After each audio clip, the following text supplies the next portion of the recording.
भारत माता की, भारत माता की।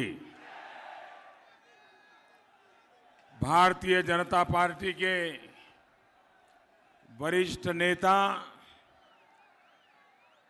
आदरणीय वसुंधरा जी, मंच पर विराजमान पार्टी के सभी साथी, इस चुनाव में भारतीय जनता पार्टी के सभी प्रत्याशी और ऐसी भयानक गर्मी में इतनी बड़ी तादाद में आप हमें आशीर्वाद देने आए, मैं आपका हृदय से आभार व्यक्त करता हूं।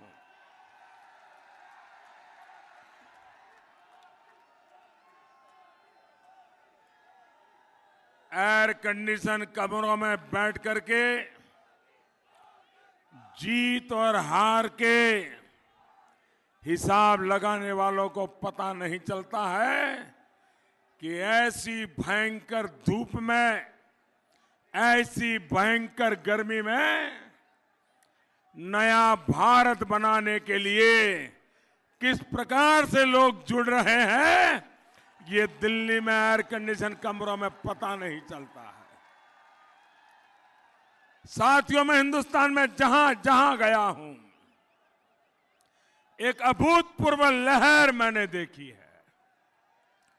चुनाव मैंने भी बहुत देखे हैं, चुनाव लड़ा भी हूं, चुनाव लड़वाए भी है, चुनाव प्रचार भी किया है और आपकी तरह कभी नीचे बैठ करके चुनाव अभियानों को देखा भी है। लेकिन इस बार मैं देख रहा हूं कि हिंदुस्तान का हर नागरिक इस चुनाव को अपनी जिम्मेवारी मान करके चल पड़ा है। एक एक हिंदुस्तानी इस चुनाव का सिपाही बन गया है। चुनाव कोई पार्टी नहीं लड़ रही है, उम्मीदवार नहीं लड़ रहा है, देश का उज्जवल भविष्य चाहने वाले हिंदुस्तान के नागरिक चुनाव लड़ रहे हैं। भाइयों,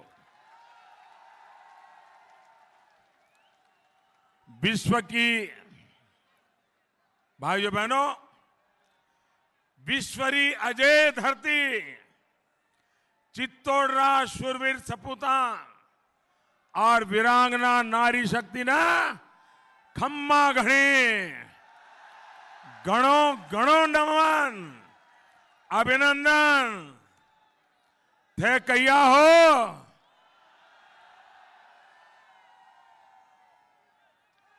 ये भारी जनसैलाब इस बात की गवाही है कि राजपूताना मेवाड़ का मूड क्या है। पूरे देश में जो लहर चल रही है वो राजस्थान में भी सामने दिख रही है। राजस्थान का एक एक साथी इस चौकीदार के साथ चट्टान की तरह खड़ा रहा है और इसलिए मैं आप सभी का आभार व्यक्त करता हूं। और आज मैं आपके बीच दो हाथ जोड़ करके आपका आभार, धन्यवाद करना चाहता हूं। 5 साल आपने जो साथ दिया, समर्थन दिया, सहयोग दिया, वसुंधरा जी की सरकार ने जो साथ दिया, उसके कारण मुझे राजस्थान की सेवा करने का अवसर मिला। ये अवसर देने के लिए आज मैं आपका आभार व्यक्त करने के लिए आया हूं और साथ साथ और अधिक सेवा कर सकूं, इसलिए मैं आपसे आशीर्वाद मांगने के लिए भी आया हूं। देश को विश्वास है कि आपके पड़ोस में पला बड़ा ये मोदी खुद पर वार झेल सकता है।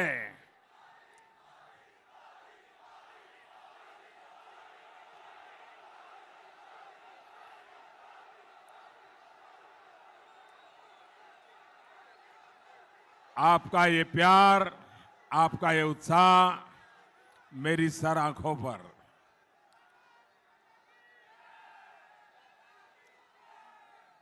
मैं बात आगे बढ़ाऊं? अगर आप इजाजत दें तो बढ़ाऊं। आपका प्यार अद्भुत है, मैं आपका बहुत आभारी हूं।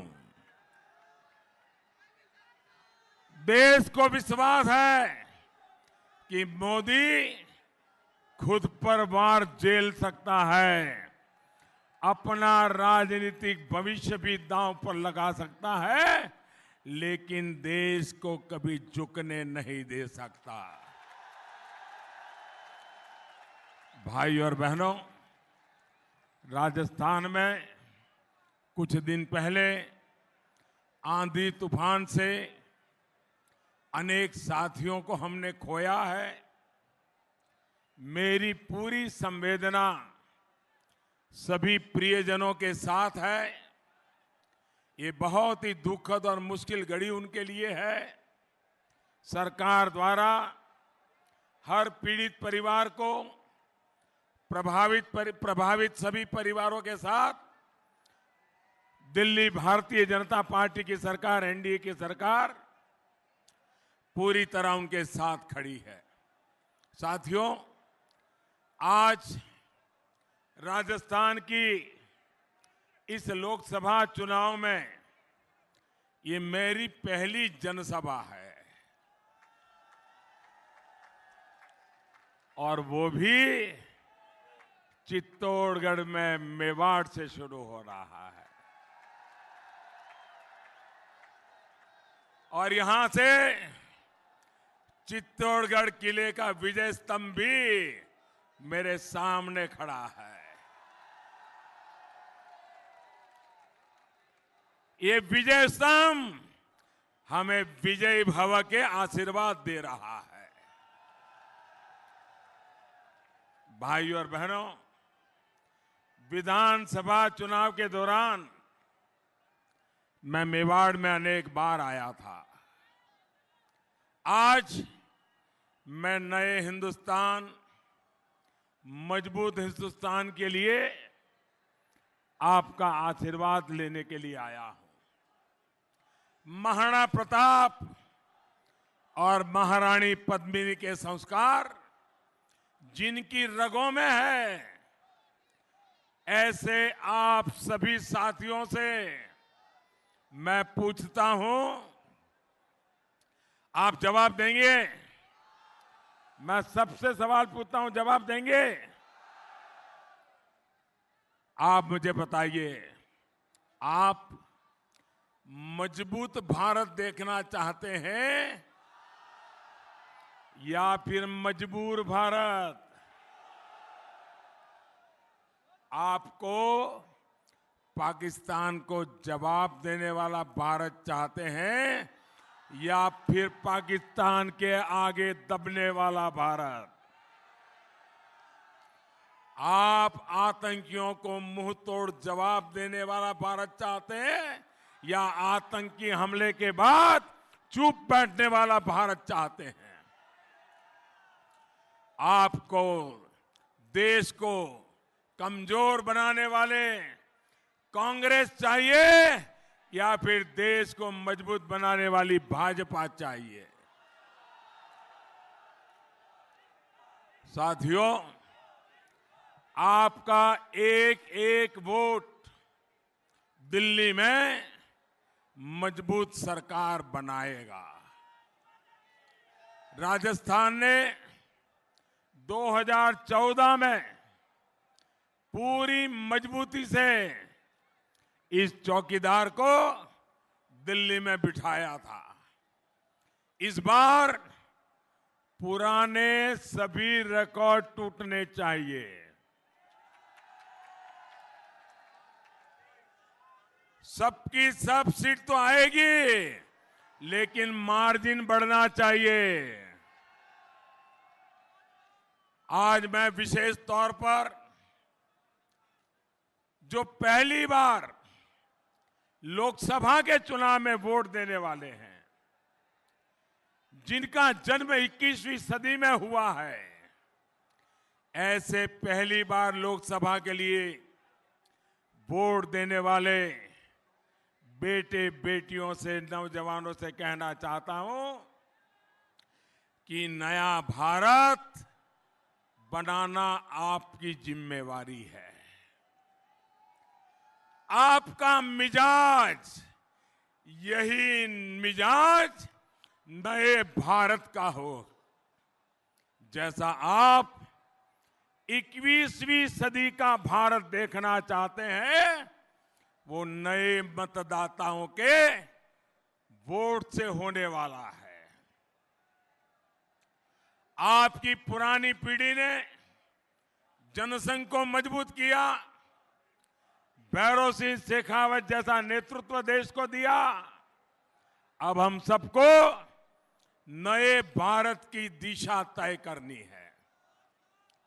भाइयों और बहनों, स्वतंत्रता के बाद दशकों में कांग्रेस पर देश ने बहुत भरोसा किया था, लेकिन 5 दशकों से ज्यादा का समय कांग्रेस ने एक परिवार की सेवा में लगा दिया। इस दौरान देश के सामर्थ्य के साथ, देश के संसाधनों के साथ अन्याय ही अन्याय हुआ। हमारे साथ आजाद हुए छोटे छोटे देश हमसे कहीं आगे निकल गए, लेकिन हम विकास की उस स्थिति में नहीं पहुंचे जहां पहुंचना चाहिए था। इसलिए जब 2014 में आपने मुझे एक नया भारत बनाने का आदेश दिया, तो बिना एक पल गंवाए मैं देश सेवा के अपने मिशन में जुट गया। भाइयों बहनों, आप वहां पर आपका प्यार, आपके नारे, आपका उत्साह सब मेरे तक पहुंच गया है।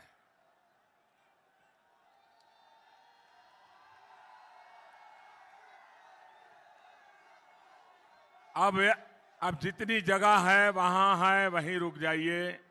जगह कम पड़ गई है, आपको तकलीफ हो रही है, धूप में तपना पड़ रहा है, हमें क्षमा कीजिए, लेकिन आप शांत रहिए।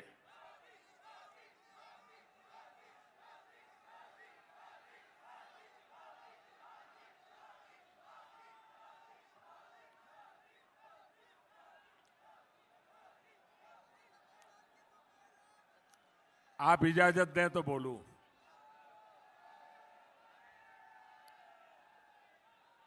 इतना प्यार करोगे, इतना प्यार करते हो, फिर चित्तौड़गढ़ छोड़ने का मन ही नहीं करेगा।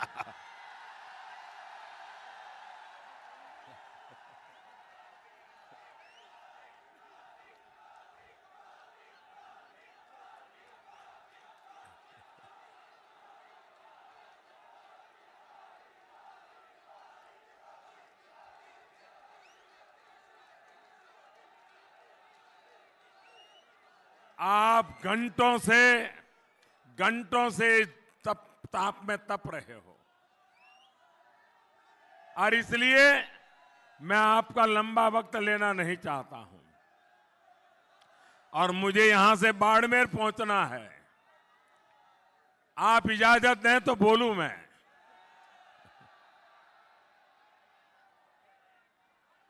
थोड़ा उत्साह बचा के रखिए, अभी आपको चुनाव तारीख तक चलाना है। साथियों, 130 करोड़ देशवासियों के आशीर्वाद और विश्वास के दम पर ही हमने गरीबी के खिलाफ, गंदगी के खिलाफ, बीमारी के खिलाफ, अशिक्षा के खिलाफ, भ्रष्टाचार और काले धन के खिलाफ और आतंकवाद के खिलाफ जमकर के लड़ाई लड़ी है। हम देशवासियों के संगठित प्रयास का ही नतीजा है कि इन सभी लड़ाइयों में भारत को जीत हासिल हो रही है। साथियों, सरकार के काम करने के तरीके में एक और बड़ा बदलाव हम ये लेकर आए हैं। हमारी सरकार ने सामान्य मानवीय के जीवन में बदलाव के लिए न सिर्फ योजनाएं शुरू की, बल्कि उन्हें अंजाम तक पहुंचाया। वरना दशकों तक हमने ऐसी सरकारों को भी देखा था जो योजना शुरू तो कर देती थी, लेकिन वो पूरी कब होगी ये कोई नहीं जानता था। बड़ी बड़ी परियोजनाएं देश में दशकों से लटकी हुई थी। इसलिए भाजपा सरकार ने स्किल, स्केल, स्पीड को अपने काम करने का एक आधार बनाया। यानी काम ऐसा हो जो तेज गति से हो, बहुत बड़े पैमाने पर हो और पूरी कुशलता से किया जाए। भाइयों और बहनों, आज इसी का परिणाम है। हर रोज ये आंकड़े सुनकर के अनेकों को आश्चर्य होगा। मैं आज एक दिन के काम का हिसाब देता हूं और जब सांवरिया सेठ के चरणों में बैठा हूं तो उसमें पाई पाई के हिसाब का महत्व होता है, पल पल के हिसाब का महत्व होता है। तभी तो सांवरिया सेठ की याद आती है। और इसलिए मैं भी हर शाम, हर दिन का हिसाब लेकर के सोता हूं, पूरे देश का हिसाब लेकर के सोता हूं भाई। और इसलिए मैं आज चित्तौड़ की धरती से एक दिन में क्या कर रहा हूं इसका हिसाब देना चाहता हूं। ये मैं सिर्फ एक दिन के सारे आंकड़े बताने वाला हूं। आज 5 साल में क्या किया आप जोड़ देना, आपको आश्चर्य होगा। और पल भर के लिए आप सोचिए कि आप एक दिन में कितना काम करते हैं, आपको पता चलेगा काम कैसे हो रहा है। हर रोज प्रधानमंत्री उज्ज्वला योजना के तहत लगभग 70,000 बहन बेटियों को मुफ्त गैस कनेक्शन मिल रहा है। ये मैं हर दिन की बात कर रहा हूं। हर रोज सौभाग्य योजना के तहत लगभग 50,000 घरों को बिजली कनेक्शन दिया जा रहा है। हर रोज जनधन योजना के तहत 2 लाख से ज्यादा गरीबों के बैंक अकाउंट खोलने का हमारा रेट रहा था। हर रोज मुद्रा योजना के तहत 1 लाख से अधिक उद्यमियों को बिना बैंक गारंटी लोन दिए गए हैं। हर रोज प्रधानमंत्री आवास योजना के तहत 11,000 से अधिक घर बन रहे हैं और उसकी चाबी सौंपी जा रही है। हर रोज स्वच्छ भारत मिशन के तहत 60,000 से अधिक शौचालयों का निर्माण हो रहा है। हर रोज करीब 1,30,000 किसानों को सॉइल हेल्थ कार्ड दिए गए हैं। हर रोज आयुष्मान भारत योजना के तहत 9 से 10,000 से अधिक लोग का मुफ्त इलाज हो रहा है। हर रोज प्रधानमंत्री सुरक्षा बीमा योजना से करीब करीब 1,05,000 लोगों को लाभ मिल रहा है। साथियों,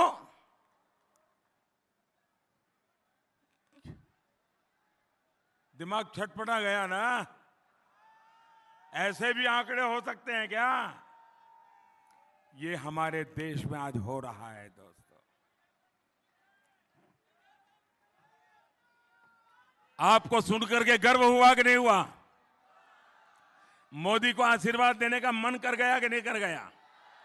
जी भर के आशीर्वाद देने का मन कर गया कि नहीं कर गया? भाइयों बहनों, ये ऐसी सरकार है जो पल पल का पाई पाई का हिसाब दे करके जनता का विश्वास जीतती रहती है। साथियों, जब स्पीड और स्केल से विकास के काम होते हैं तब इसका लाभ समाज के हर वर्ग को मिलता है। तब देश अपने सामर्थ्य के साथ, अपने संसाधनों के साथ न्याय कर पाता है। लेकिन क्या हम विकास की इस गति से संतुष्ट हैं? जी नहीं। मोदी संतुष्ट होकर के सोने वालों में से नहीं है। उसके लिए तो तय किया है शरीर का कण कण, जीवन का पल पल सिर्फ आपके लिए। ये गति हमें 2000 के पहले से चले आ रही व्यवस्थाओं के बावजूद मिली थी। अब बीते 5 वर्षों में हमने व्यवस्थाओं में भी बहुत सुधार किया है। इसलिए अब अगले 5 साल में वो गति देखने जा रहा है जिसका उसे बरसों से इंतजार था। भाइयों और बहनों, कांग्रेस में ईमानदारी होती, देश के लिए कुछ करने का जज्बा होता तो वो सत्ता के इतने वर्षों में बहुत कुछ कर सकती थी। लेकिन उसने वोट बैंक की राजनीति की, सत्ता को अपनी तिजोरी भरने का माध्यम बनाया और लोगों से झूठ बोलकर उन्हें धोखा दिया। साथियों, यहां राजस्थान में लोग आकर के चिल्ला चिल्ला करके कह रहे थे, बड़े बड़े लोग आके कह रहे थे कि 10 दिन में किसानों का कर्ज माफ कर दूंगा। कहा था कि नहीं कहा था? कर्ज माफ हुआ क्या? कर्ज माफ हुआ क्या? लेकिन बताया यही जा रहा है कि राजस्थान में किसानों का कर्ज माफ हो गया। भाइयों बहनों, आप मुझे बताइए, कर्ज माफ हुआ है? आप में से किसी का कर्ज माफ हुआ है तो हाथ ऊपर करिए। कोई है क्या? कोई है क्या? पूरे देश ये देख रहा है। ये टीवी वाले जरूर दिखाएंगे कि ये राजस्थान का ये झूठ पूरे देश में फैलाया जा रहा है। अब आप देश को बताइए कि आपसे ही नहीं, पूरे देश से एक और झूठ बोला जा रहा है। साथियों, देश से पिछले 7 दशकों से ये लोग ऐसा ही झूठ बोलते आए हैं। इनकी केवल 3 सच्चाइयां हैं, उसमें वो झूठे नहीं होते हैं। इनके आचार में, विचार में, व्यवहार में, कल्चर में ये 3 बातें पक्की है। ये 3 कौन सी है? 3 बातें कौन सी सच्ची है? उनकी सच्चाइयां यह है, एक तो है नामदार परिवार,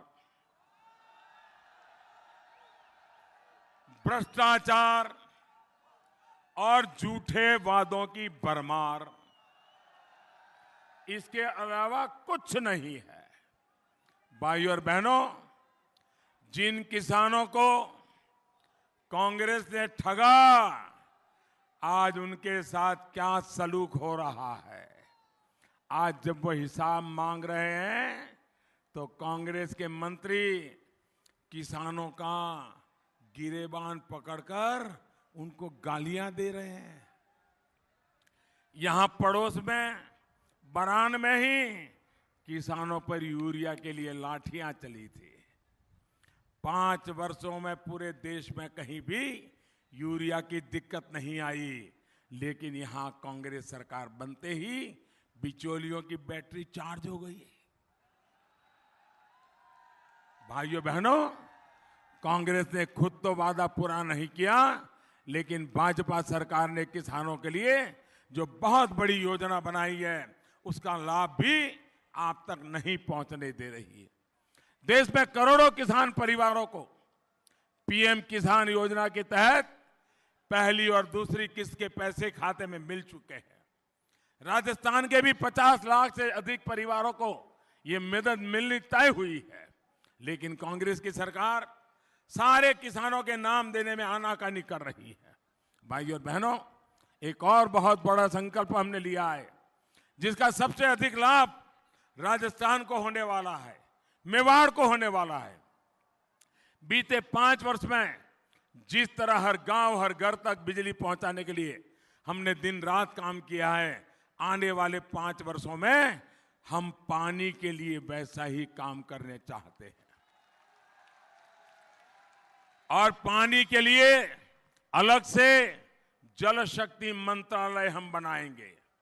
आधुनिक तकनीक से देश की नदियां, समंदर और बारिश के पानी को सूखाग्रस्त क्षेत्रों में तकनीक के द्वारा कैसे पहुंचाया जा सकता है, समंदर के पानी को मीठा करके कैसे उपयोग में लाया जा सकता है, ये सारी बातों पर हम काम करने वाले हैं। वरना पानी को लेकर कांग्रेस का रवैया कैसा रहा है आप भी जानते हैं। साथियों, कांग्रेस ने आपसे वोट तो लिया, लेकिन आपके राजस्थान के खाते का पानी पाकिस्तान को पिलाती रही है। आप प्यासे रहे, कांग्रेस पाकिस्तान की प्यास बुझाने की चिंता करती रही। भाइयों और बहनों, अगर कांग्रेस ने दशकों पहले सिंधु जल संधि के मुताबिक हमारे हिस्से का पानी ही रोक लिया होता, तो आज राजस्थान में भी पानी की किल्लत नहीं होती। अब इतने वर्षों बाद भाजपा की सरकार ने पाकिस्तान में बहने वाले पानी को रोकने के लिए एक बांध परियोजना पर काम शुरू करवाया है। अब आने वाले दिनों में आपके हक का पानी आपको मिलेगा, पाकिस्तान को नहीं मिलेगा। बस ये ध्यान रखिएगा कि कांग्रेस मजबूत होते ही सबसे पहला काम इस बांध परियोजना को रुकवाने का ना कर ले। जरा जागते रहना, वरना उन्होंने यही किया है, यही उनका काम करने का तरीका है।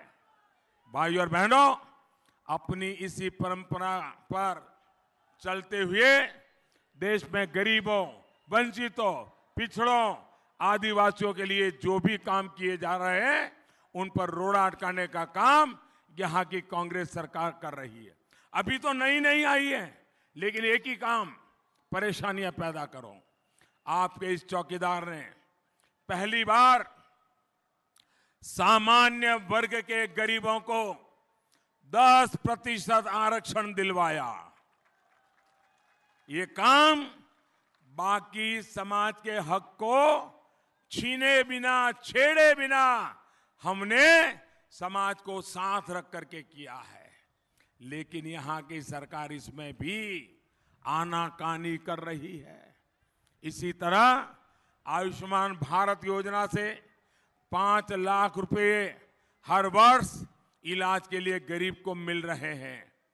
देश के करीब 50 करोड़ गरीबों को यह सुविधा दी जा रही है। लेकिन यहां की सरकार ने आपको 5 लाख रुपए के मुफ्त इलाज से वंचित रखा है। इतना ही नहीं, वसुंधरा जी के समय जो भामाशाह योजना चलती थी, उसको भी ताले लगा दिए। ये जनता के दुश्मन है। भाइयों और बहनों, जो वोट के लिए गरीबों के स्वास्थ्य से खिलवाड़ कर सकते हैं, वो देश का क्या भला करेंगे, आप सोच सकते हैं। साथियों, आपका ये चौकीदार देश की रक्षा के साथ साथ हमारे वीर वीरांगनाओं के संस्कारों में भी, रक्षा में भी जुटा हुआ है। वरना कांग्रेस ने तो उन्हें इतिहास से मिटाने की भी पूरी तैयारी कर ली थी। आपका ये चौकीदार ऐसा नहीं होने दे सकता। इसी सोच के साथ महाराणा प्रताप के नाम पर डाक टिकट जारी किया गया। इसके अलावा वीर भूमि चित्तौड़गढ़ एक्सप्रेस और प्रतापगढ़ में महाराणा प्रताप बटालियन भी उनके शौर्य का प्रतीक है।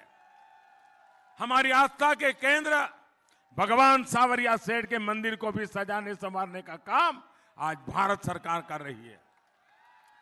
देश की संस्कृति से लेकर देश के विकास के जुड़ी परियोजनाओं तक हम सभी चौकीदारों को, कांग्रेस और उसके साथियों को उसकी रक्षा करनी है।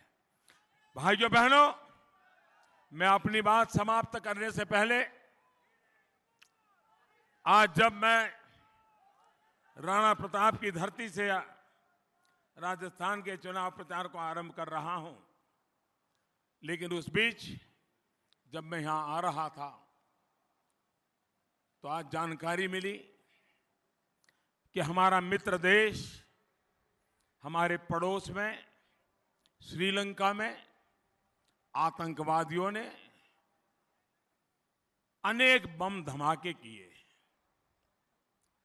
और बम धमाके चर्च में हुए, होटलों में हुए। आज पूरे विश्व में ईस्टर का पवित्र पर्व मनाया जा रहा है। प्रभु यीशु के शांति के संदेश को दुनिया आत्मसात करने के लिए आज पूजा पाठ करती है, बड़ी श्रद्धा के साथ संकल्प करती है। निर्दोष लोग आज चर्च में प्रार्थना कर रहे थे, ईस्टर का पर्व मना रहे थे, दिव्यात्मा की अनुभूति कर रहे थे। उसी समय इन नराधम आतंकवादियों ने सैकड़ों की तादाद में छोटे छोटे बच्चों को, बहनों को, माताओं को, भाइयों को श्रीलंका के हमारे पड़ोस में आतंकवादी ने खूनी खेल खेला, निर्दोषों को मार दिया। भाइयों बहनों, आतंकवाद कितना भयंकर है, हर दिन दुनिया में कहीं न कहीं धरती को खून के रंग सा रंग दिया जाता है। आज श्रीलंका में जो कुछ भी हुआ है, श्रीलंका वासियों के प्रति भारत पूरी मजबूती के साथ खड़ा है। ऐसी संकट की घड़ी में भारत श्रीलंका की जो भी मदद कर सकता है, हर मदद के लिए तैयार है। इस संकट की घड़ी में, इस पवित्र अवसर पर भगवान में लीन लोगों ने अपने स्वजन खोए हैं, उनके प्रति भी, उनके परिवारजनों के प्रति मैं मेरी संवेदनाएं प्रकट करता हूं। भाइयों बहनों, आप सब जब वोट देने जाएंगे, कमल के निशान पर बटन दबाएंगे तो मन में ये भी तय करिए कि आप बटन दबा रहे हैं आतंकवाद को खत्म करने के लिए।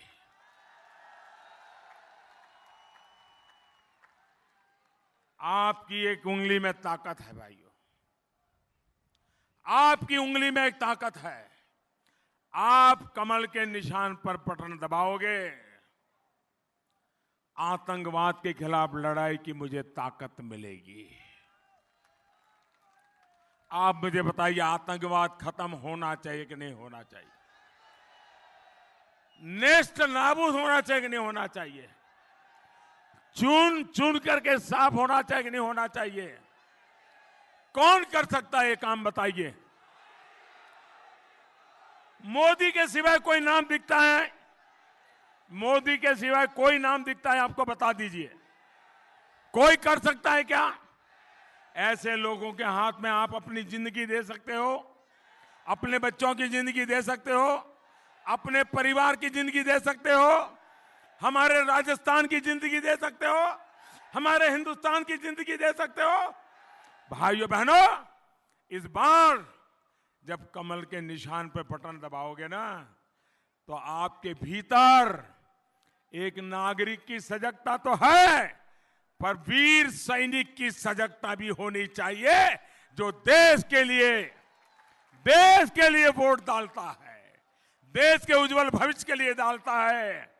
दल से बड़ा देश होता है भाइयों, और इसलिए देश के लिए वोट डालना है। और मैं आपको विश्वास दिलाता हूं, आप जब कमल के निशान पर बटन दबाएंगे ना, आपका वोट सीधा सीधा मोदी के खाते में जाएगा, सीधा सीधा मोदी के खाते में जाएगा। भाइयों बहनों, आप मेरे साथ एक संकल्प लेंगे, पूरी ताकत से लेंगे।